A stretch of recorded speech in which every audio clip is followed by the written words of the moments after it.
औज़ुबिल्लाहिमिनश्शैतानिर्रजीम बिस्मिल्लाहिर्रहमानिर्रहीम।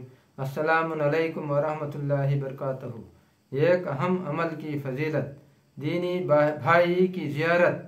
रसूलुल्लाह सल्लल्लाहु अलैहि वसल्लम ने फरमाया, जिसने किसी मरीज़ की इयादत की या किसी दीनी भाई की ज़ियारत की तो एक पुकारने वाला फरिश्ता कहता है, तुम दुनिया में अच्छे रहो, तुम्हारा अच्छे कामों की तरफ चलना मुबारक हो और तुमने अपने इस अमल के ज़रिए जन्नत का बुलंद दर्जा हासिल कर लिया है।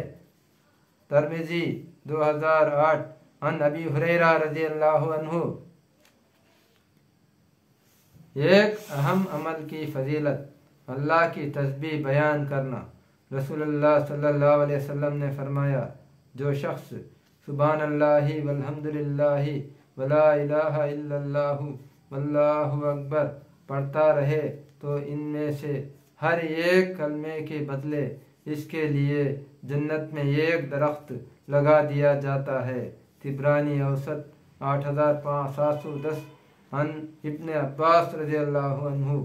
अस्सलामु अलैकुम वरहमतुल्लाहि वबरकातुहू।